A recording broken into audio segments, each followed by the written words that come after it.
Welcome to Constant Variables, a podcast where we take a non-technical look at what it takes to build and grow digital products. I'm Tim Bornholt. Let's get nerdy.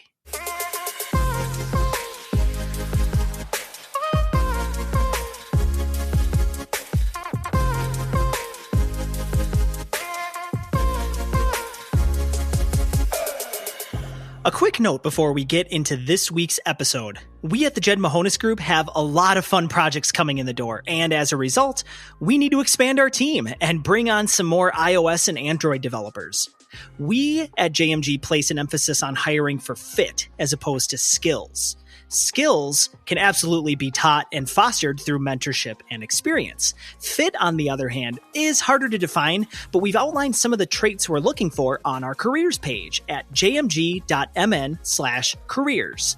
So whether you have a year of experience or 20 years of experience, if you're interested in building awesome digital products, please reach out at careers@jmg.mn, and we'll put that email address and a link to our careers page in the show notes as well. Today we are chatting with Casey Gordon, Chief Information Officer at the College of St. Benedict and St. John's University.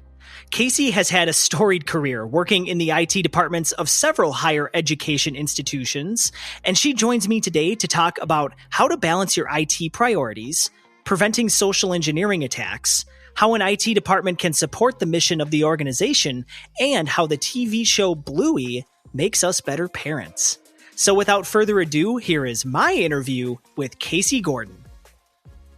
Casey, welcome to the show. Thank you. Thank you for having me. I'm very excited to have you here. I'd love it if you took a second to introduce yourself and what you do at the College of St. Benedict and St. John's University. Sure. I'm the CIO, Chief Information Officer at the College of St. Benedict and St. John's University in central Minnesota.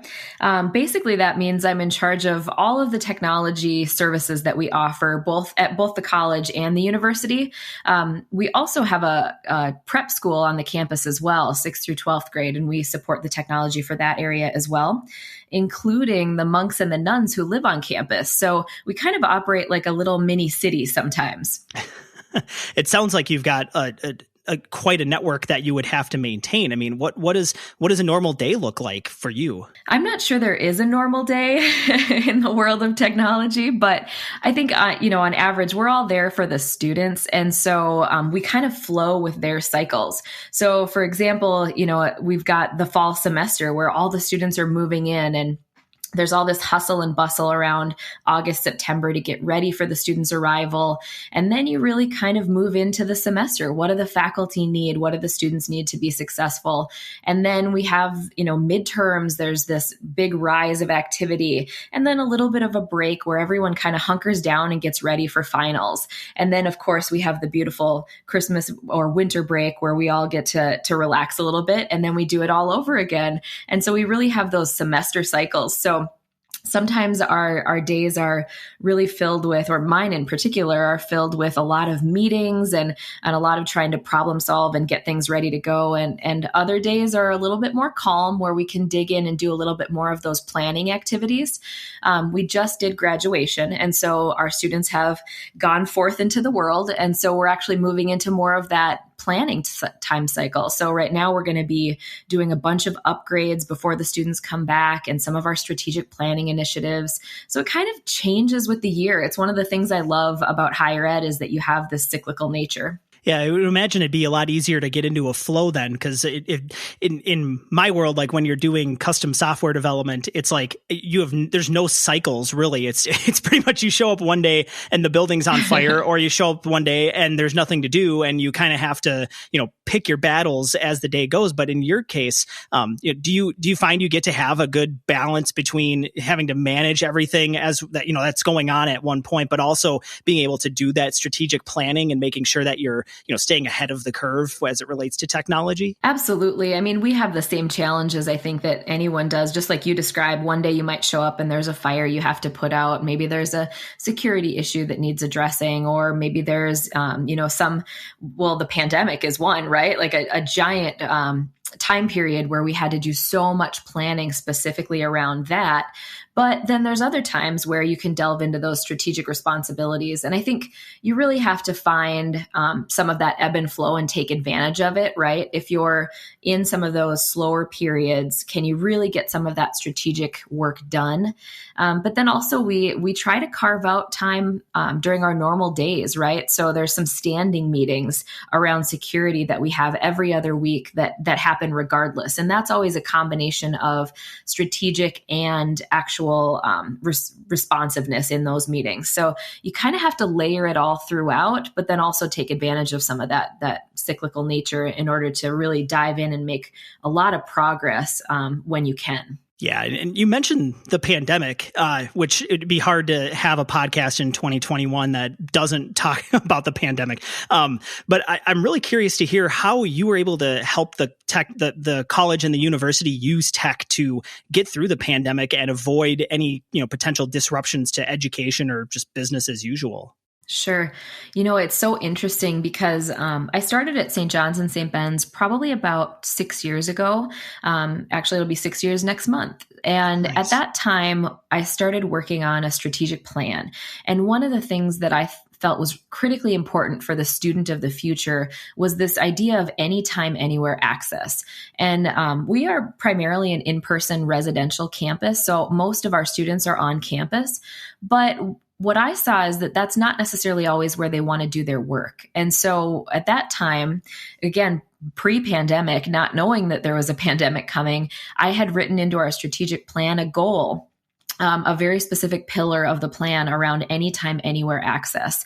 And so when the pandemic came, we had been working on this for 5 years already. And so my staff was really well positioned to start to use some of the tools that we'd put in place, like virtual labs or VPN access, or some of the different pieces that were so critical.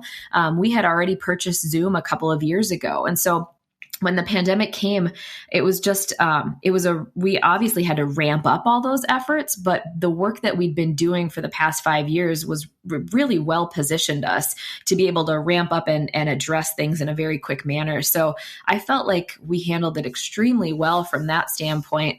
And I think it's interesting because the whole institution depended upon tech during that time period, right? So we had to provide many of the solutions that they didn't even necessarily know that they needed. They just knew that they needed to get their work done. So we were able to get all of our staff working remotely, our faculty, all of our students were able to do their classes remotely. And that was the early days of the pandemic when everyone just kind of went home and it was all remote.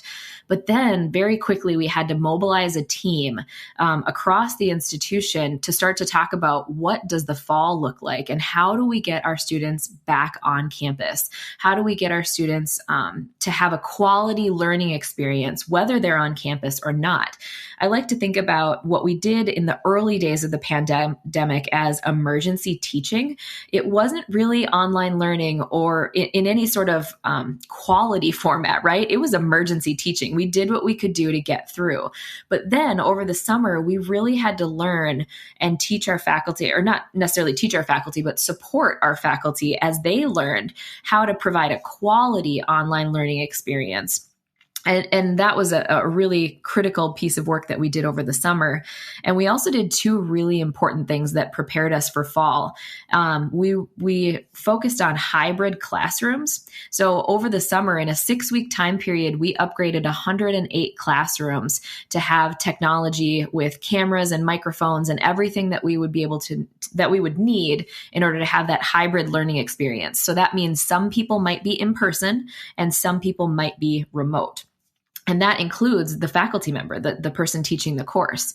So for example, when I taught in fall, I taught a course called College Success, and I had 12 students in one room with me, all socially distanced. And I had another 12 students in a different classroom, all socially distanced, and 6 students online, all at the same time. And so all of that work happened over the summer for us to be able to kind of culminate in that kind of an experience for fall. So that was incredibly important. We also did one other thing that I'll mention, which is we switched our entire schedule to something called a block schedule. And that involved a lot of technology to really uplift our entire schedule and take it from students would take formerly in the semester schedule, they would take 4 classes across 16 weeks. We uplifted that and changed the whole schedule so that it would be 1 class for 4 weeks across the course of the semester. And so essentially students were only taking 1 class at a time, and they had 4 blocks to make up what used to be that whole semester. And the goal of that was to increase social distancing, right? Instead of in a given week, students interacting with 4 different classrooms and 4 different groups of students, in any given week, they were only interacting with 1 set of students, 1 class. And so we really felt like with that block schedule and the hybrid classroom, we were able to dramatically reduce the number of other students that students got exposed to. And that's one of the reasons we were able to have almost an entire year fully in this hybrid schedule and in this hybrid environment, essentially. There is so much to unpack in that. It is so cool, though. Like just imagining from like a tech standpoint, how you can pull all that off over a summer, like just insane. Kudos to you. There's a couple things that I wanted to ask you with what you had just said. So first of all, with adjusting the schedule from going from like 4 classes spread out across the 16-week schedule as opposed to doing like a 1 month of each of the classes. Was there any like, I'm wondering about like the quality of the education and like, were there any like metrics or baselines or anything that you were kind of using to gauge the success of these? I mean, I'm not trying to like throw under a bus of obviously we're all kind of flying by the seat of our pants right now. So I'm certainly not like trying to, it's not a gotcha question. It's genuinely out of curiosity. Like, how do you measure the effectiveness of it? And then as a follow-up, are there systems in place that you're trying to put in for the upcoming school year that might improve on lessons that you learned from before? Yeah, great questions. And I wish I could say we had these intensive metrics where we measured, student learning outcomes in a different way. But really, we relied on those faculty to know their content and to know whether they could deliver it successfully in that time period. And really, it's a lot like summer classes. I mean, many people take a summer class that's 4 weeks long. And so what you get is this really intensive time period. And there's research on both sides. Our faculty were so phenomenal in going back and doing research about this and figuring out if this was a model that could work.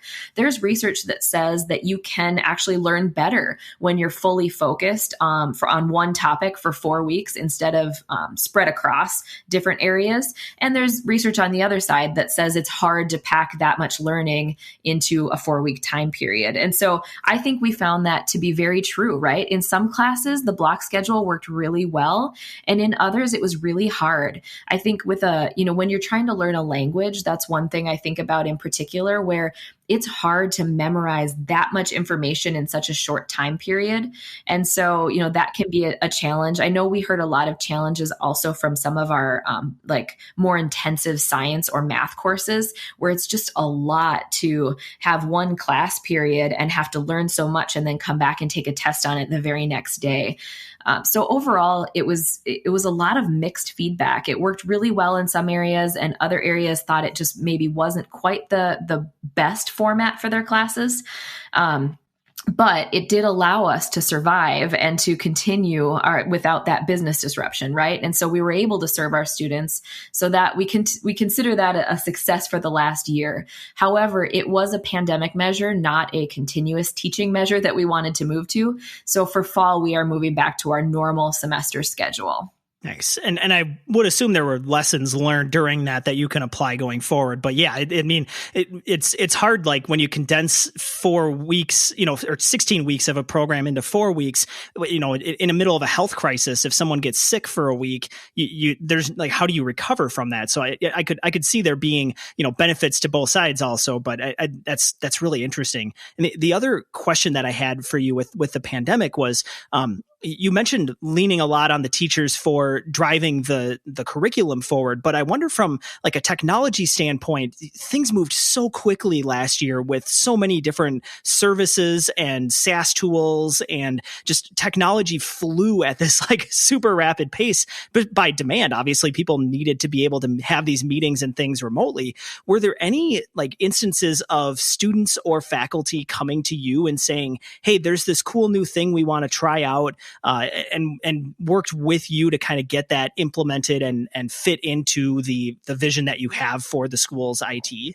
Absolutely. It has to be a partnership. I think the faculty know their own areas so well, and we know what's happening in higher ed, and we know technology, and you kind of have to put those pieces together, because sometimes the faculty would come to us and say, I really want to use this instrumentation in my lab, but if half the students are remote because we can't fit because of social distancing, how can we create an experience where they can still use the instrumentation, or at least experience it without actually being in the classroom? And so we would talk about what are the ways we could use cameras, and could we partner students together so that if one partner was in the lab, they were running the instrumentation, but they were on video and could explain it to the student who was remote or something like that. And so sometimes we would have to sort through that together, but sometimes faculty would come to us with an idea, like I've seen this at other schools, or, we have one in our biology courses, they use a tool called Complete Anatomy. And it's this amazing visualization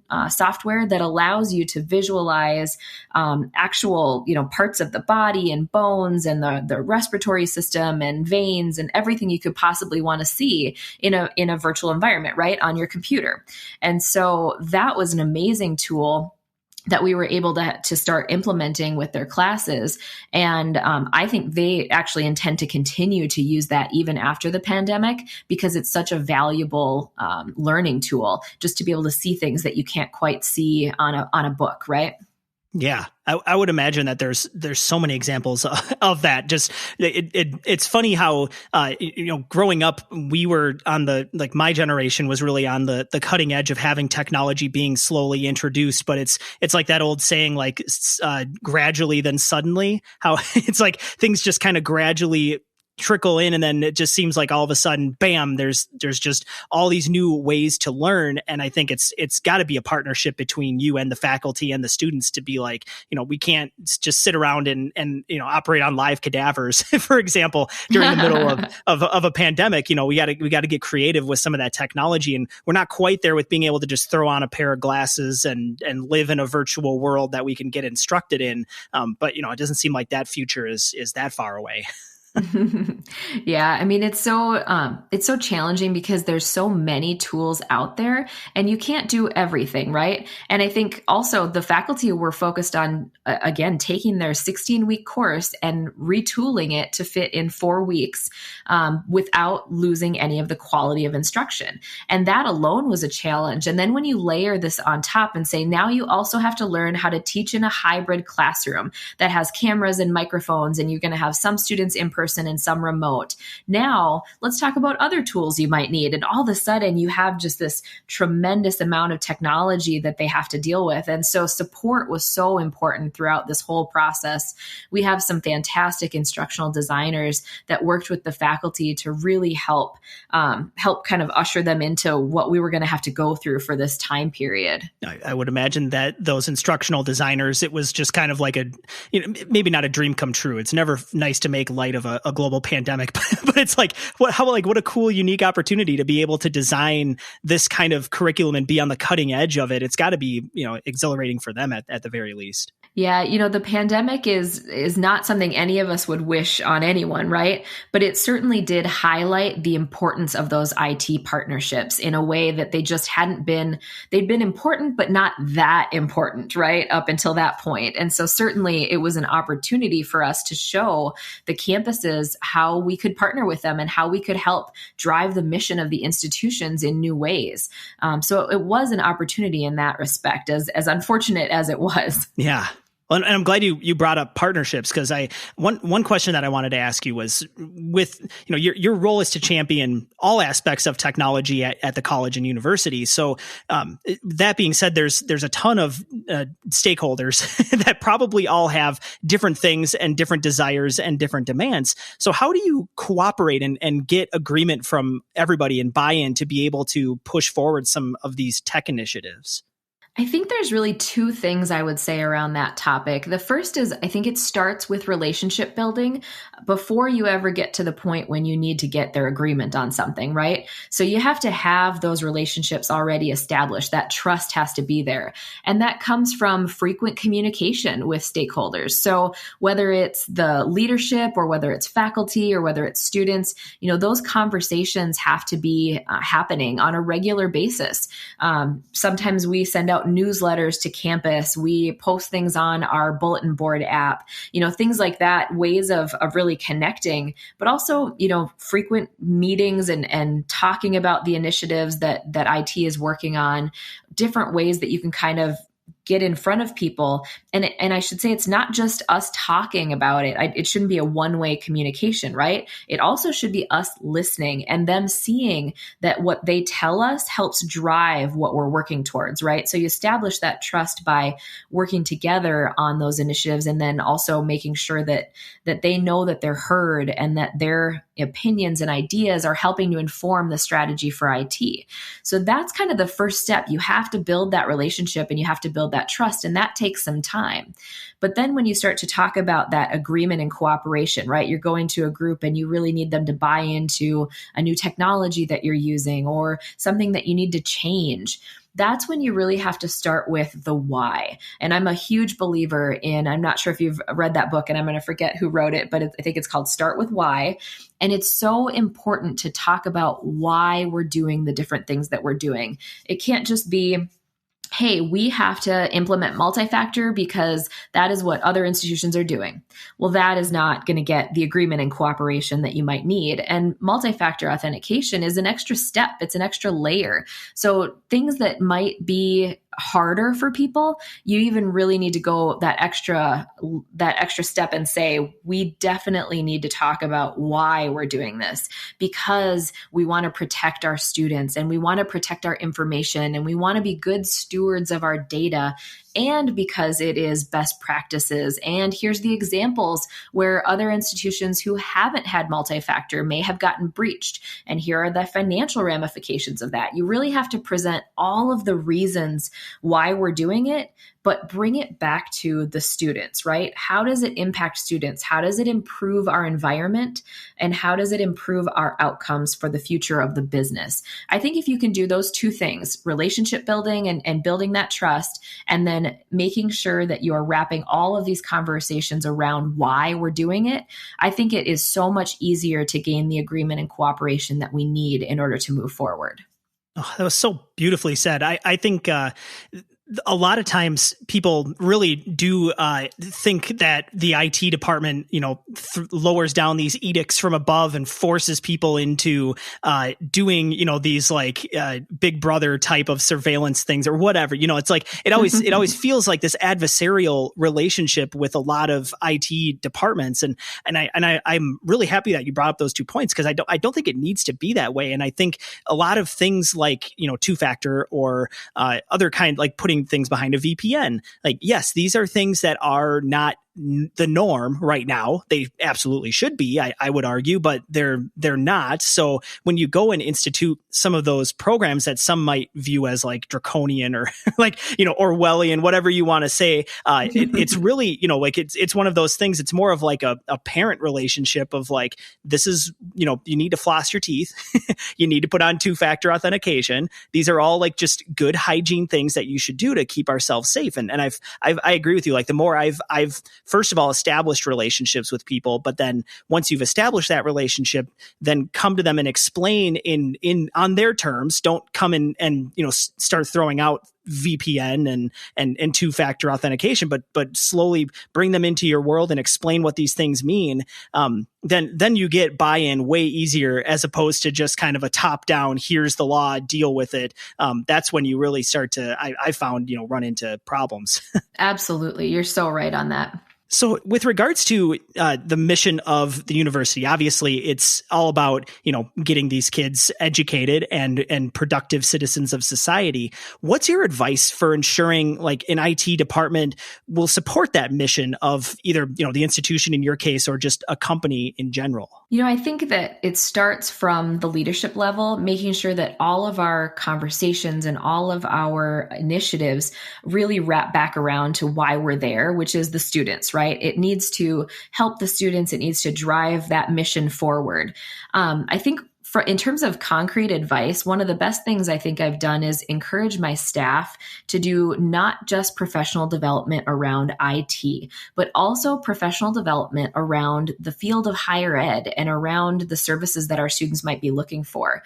I think sometimes in IT, it's too easy to stay in our bubble and say, well, this is the next piece of technology that's coming, or this is what's coming next in my environment, right? Or my particular set of technologies, whether that's system administration, or maybe that's networking. That's easy and comfortable and important.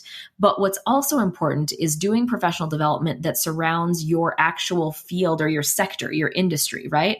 So I think that when a lot of our IT staff go and they start to do sessions at, maybe it's EDUCAUSE, they go to a conference that has other things outside of just their area, but talk a little bit more about the mission of higher ed and where the industry is going.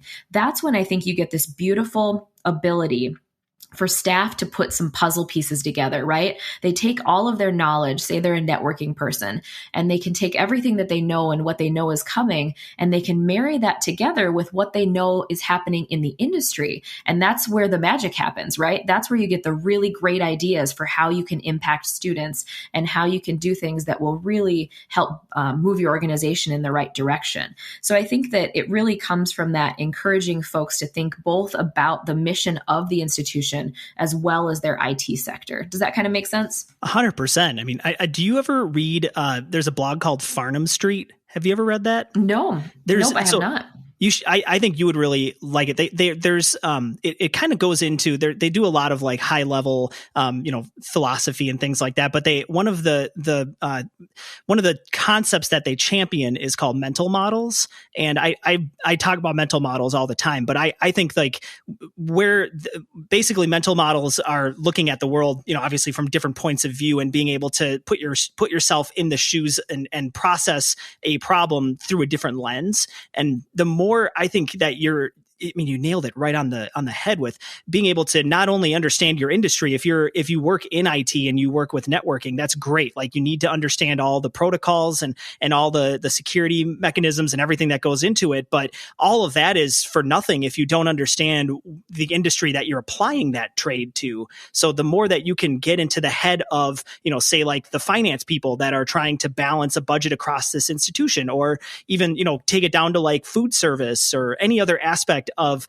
what is going on in the university at large, the more perspectives that you can have, then the better you're going to be at applying those trades to those different problems. Absolutely. And it reminds me of something that we sometimes use. It's a tool called journey mapping, which sounds a little bit similar to mental models, but basically you map the journey of a student and you document that and you think about what is their experience at this point and their experience at this point, and then where do they go next? And when you start to look at that journey that they're going to go through, that's when you can start to see the points where maybe there might be efficiencies that could be made, or maybe technology could make this process easier or better. And so when you think about it from that perspective, right? What does that journey of a student look like? You are, just like you talked about with the mental models, better able to put yourself in the shoes of that student and say, what are the areas that we can improve for that student? What can we do to improve that student experience?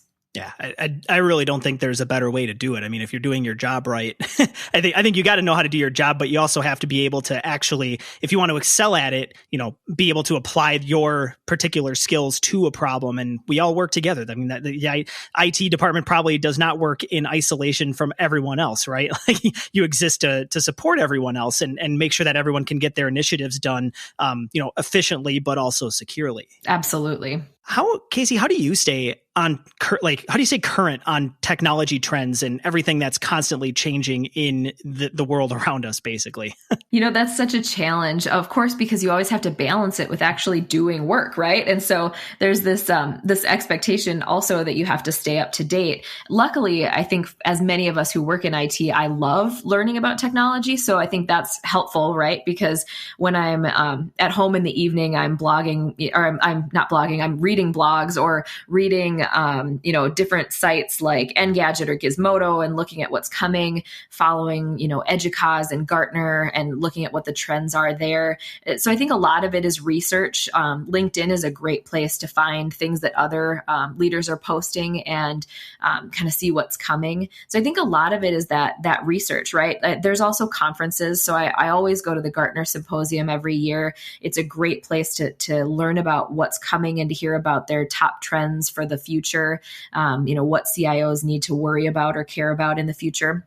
So I think it's a combination of a ton of research and reaching out to all these different sites, and then also, going to some of those experiences. One of the really nice things, again, the pandemic is not a great thing, but there are some benefits. And one of those is this virtual environment that is now spun up of all these different types of conferences and sessions.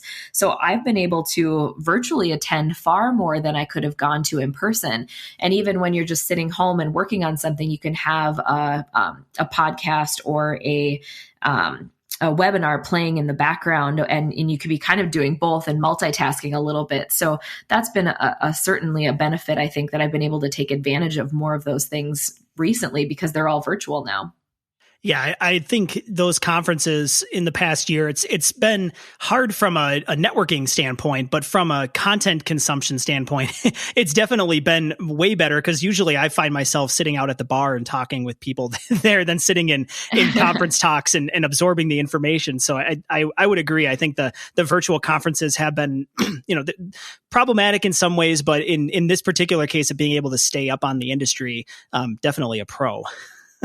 Absolutely. And, I'm a big fan of different types of books too, and not necessarily technology trends, but, leadership trends, different things like that. So there's a wealth of different types of self-help, I think they would probably be classified as, or leadership books or things like that you can take advantage of. And again, with less time to go out and actually do things because a lot of events were canceled, it was a good time to read as well. Yeah. I wish I was more of a reader. I'm way more into like podcasts and I guess going to those virtual conferences. But do you listen to a whole lot of podcasts?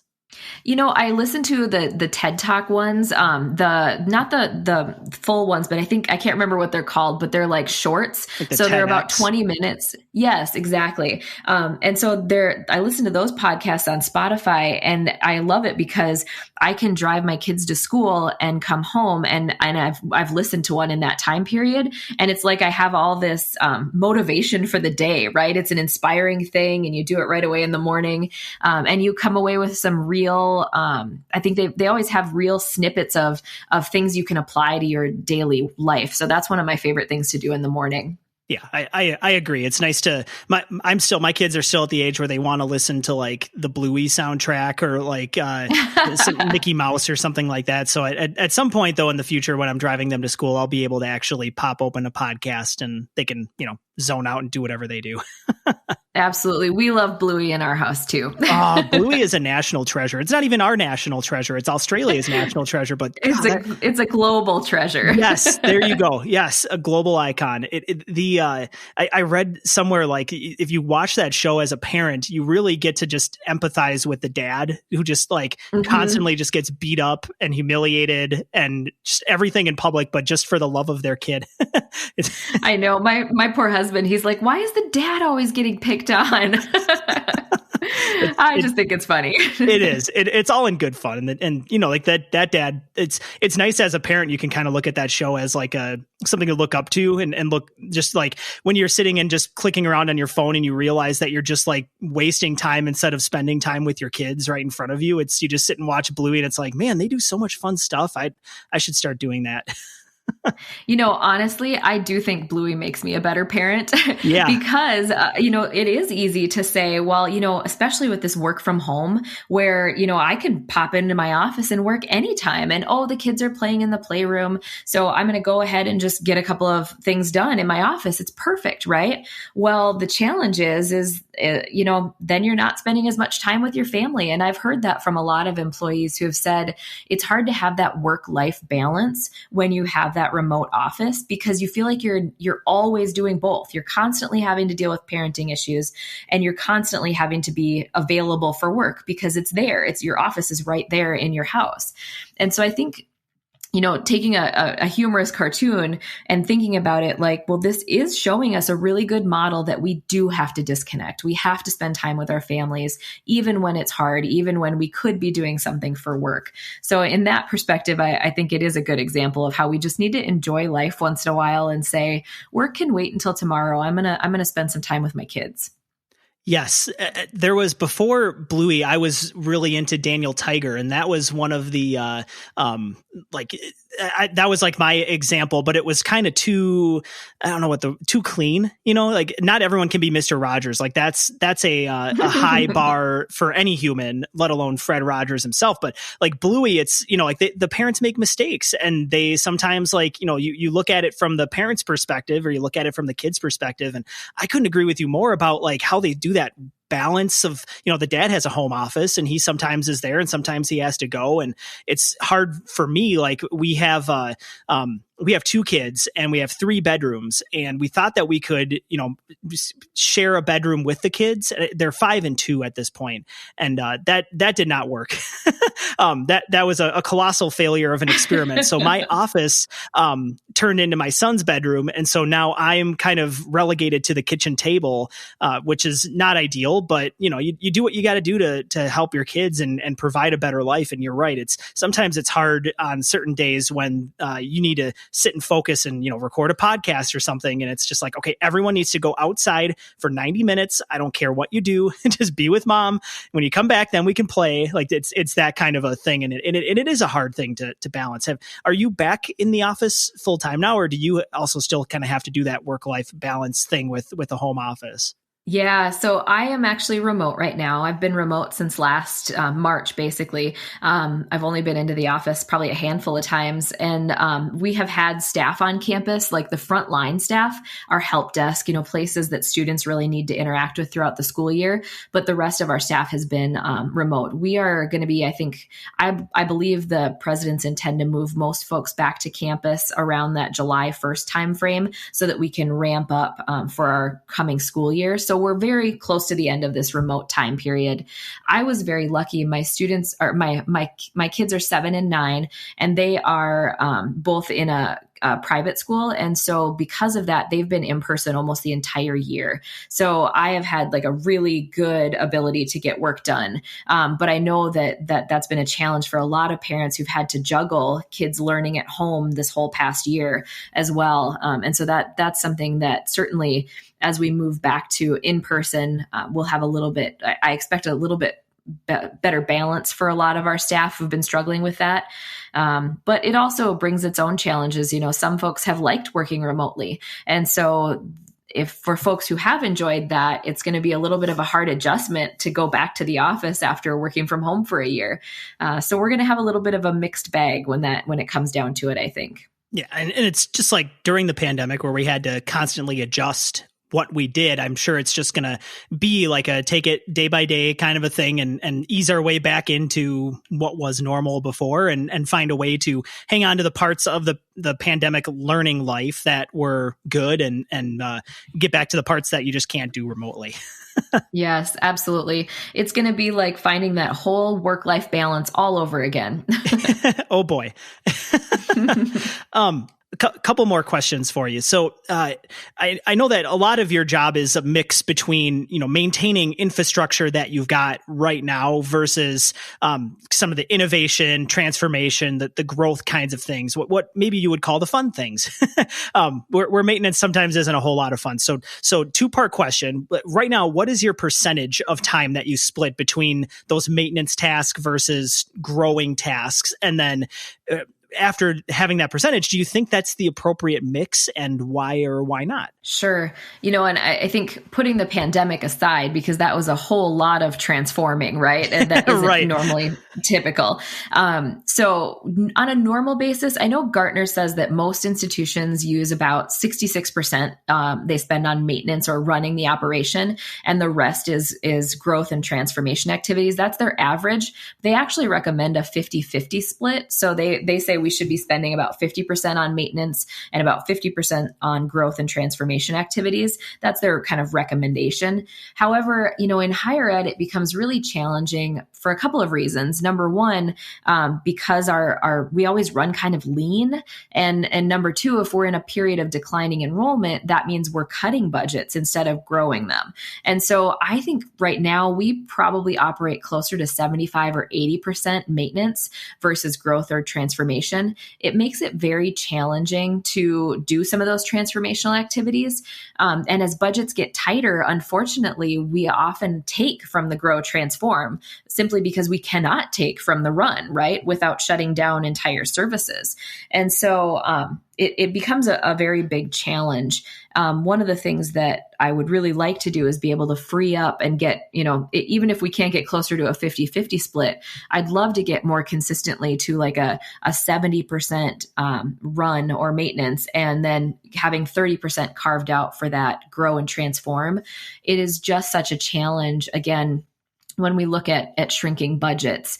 So, and the pandemic exacerbated those shrinking budgets, right? We all saw some enrollment challenges, having to send students home where we weren't getting revenue from their food or from their housing. Those were all big challenges that we have to kind of come back from. So I don't think it's something that I'm going to be able to change overnight. I think it's going to be a process, and the institution has to grow in order to get there, right? Like we have to see some increase in revenue in order to come up with that extra money.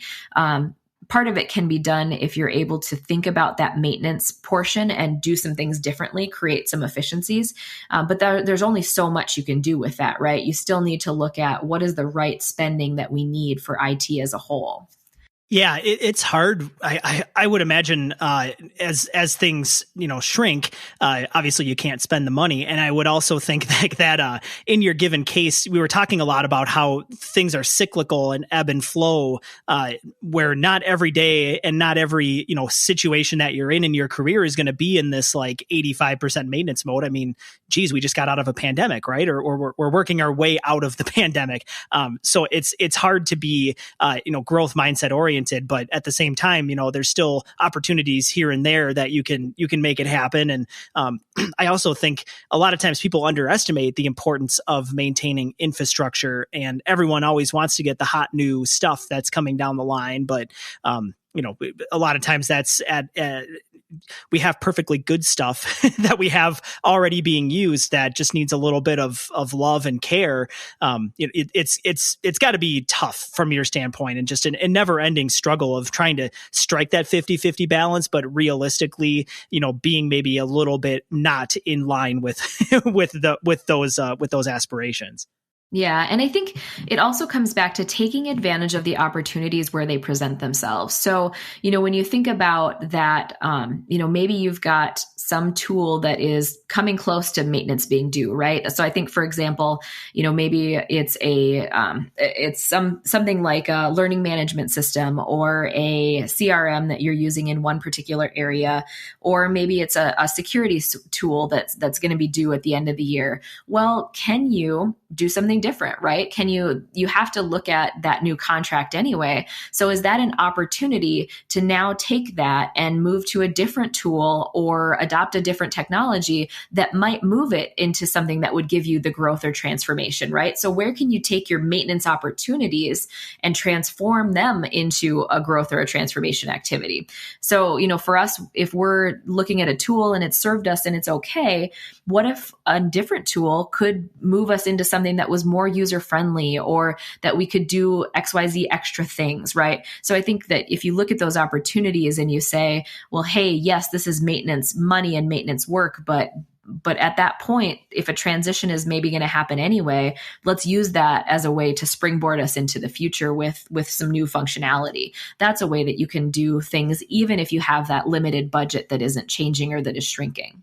I agree. It's all about being creative with what you got and try to find ways to be transformative, even though, you might not get to be as transformative as you may want to be. Mm-hmm, exactly.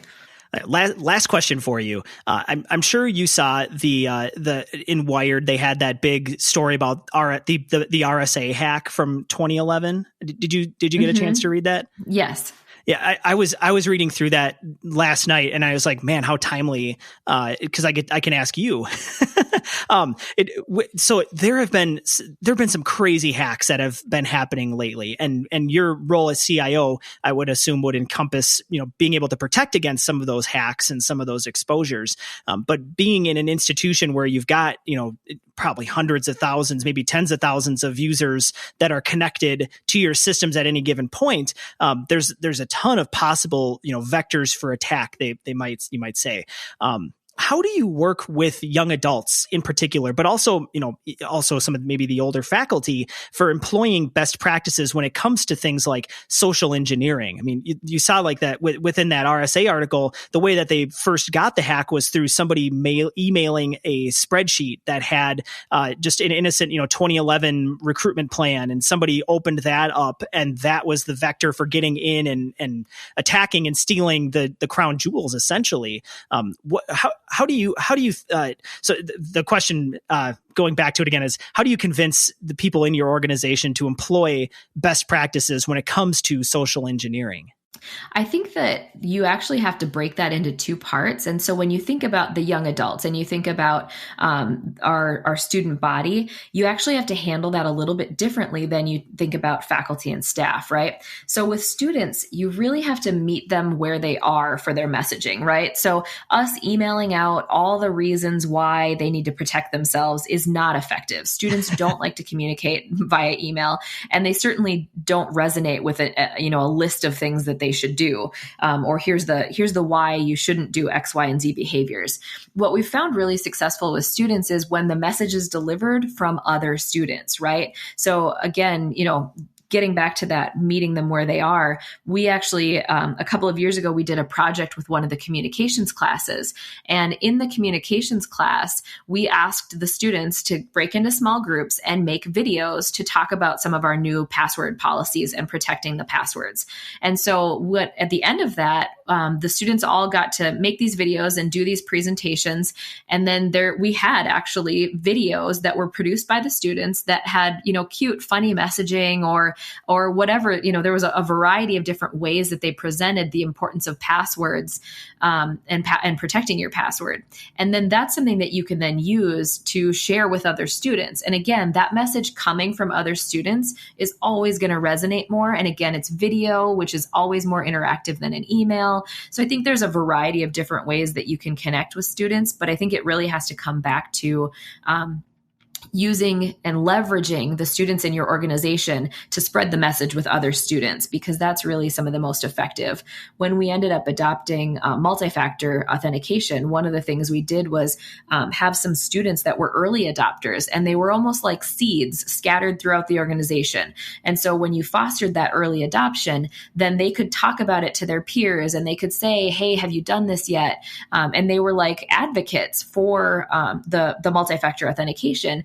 that were more effective than any faculty or staff could be in advocating this tool usage to them. So I think that that's really important when you think about the student body in general. Moving into the faculty and staff, I would go back to, what I talked about before. They want to know why. How you deliver the message is important, right? Videos and email and getting them on a variety of different formats is important. Making sure that we're posting about it on our bulletin board app and that they're seeing it and talking about it in some of their meetings. So you want to hit them on a variety of mediums, but it's more important, I think, to really talk about why they're doing it and why this extra layer is going to protect them. So those are kind of the two different ways I would approach it based on, or we have approached it based on the different audiences. Well, and I don't think that they were necessarily like exclusive either. I mean, I think the faculty wanting to know why is the same as the students wanting to know why. And I think us, if you being in the faculty yourself, it's like your peers talking to your peers, where the students, there's still kind of that student teacher, again, not adversarial, but there's just a power dynamic where a lot of times students are going to sit there and question, well, why is this important to me? The value is clear to you because you want to protect yourself, and your job and your organization and all that good stuff. But why do I care as a student? So having the students be the ones to share messages from themselves as to why it's important and why you want to adopt best practices around security, it makes sense. It's like you'd want to hear it from your peers and hear it from, reasons why it would matter to a 19 or 20-year-old as opposed to why it might matter to, somebody more our age. Yeah. And you're right. There are a lot of similarities between how you would approach it with those two audiences. I think with students, they have so much information hitting them at the same time. And it's not intuitive, right? Like there's a lot of confusing information. Like you need to register for classes and, you need to make sure that you don't have any holds on your record. And all of those things mean things to us who work in the industry. But if you think about it from a college student perspective, they don't really know what all of those things mean. And so if you hit them with this, now you're going to do multi-factor, they go, well, what is that? I don't even really understand. And why is it more important than the 10 other emails I got about registration and camps and whatever else they might be, study abroad and all of the other things that they might be dealing with. And so, I think that's where you can kind of, if you can leverage the other students to help with that messaging, it will make it more effective too, because you're going to use language that they can understand and that means something to them, not language that means something to us. Do you know what I mean? 100%. And I think it can apply to, any organization that might be listening to this. If you're trying to figure out how to help educate your own staff or employees or whoever you have as part of it, take some of these lessons of meeting them where they're at and find a way to make the messaging applicable to them so that they understand, make it meaningful. Not everybody consumes this information the same way. It's just like in education, you've got all kinds of different ways to learn things. And I think this is just another example of, putting out reasons why people might want to jump into two-factor authentication or why they might want to, have not a password that is just the word password or just things like that. It's amazing the amount of work that you have to do from your end, Casey, of just getting people to stay safe and they want to get their job done, but also do it safely. I mean, you've got a ton of work that you have to do. And I really appreciate you coming on the show today and helping to keep everybody secure over at St. John's and St. Ben's. And is there any parting messages, anything you want to leave to the audience, or just let them know, how they could get in touch with you or learn more about all the cool stuff you're doing over at the university? Sure. Well, I am on LinkedIn, so you can always find me there. And that certainly is a place you can feel free to send me a friend request on there or connect, I guess it would be for LinkedIn. And I'm happy to connect that way. And I also will be presenting there's a women, it's called the Women of Influence Summit. It's happening in September here in St. Cloud. So if anyone's interested in that, I'm going to be a keynote speaker there. And that is in September. So it's the next Monday is the company putting it on, Women of Influence Summit. So if anyone's interested, you can find me there.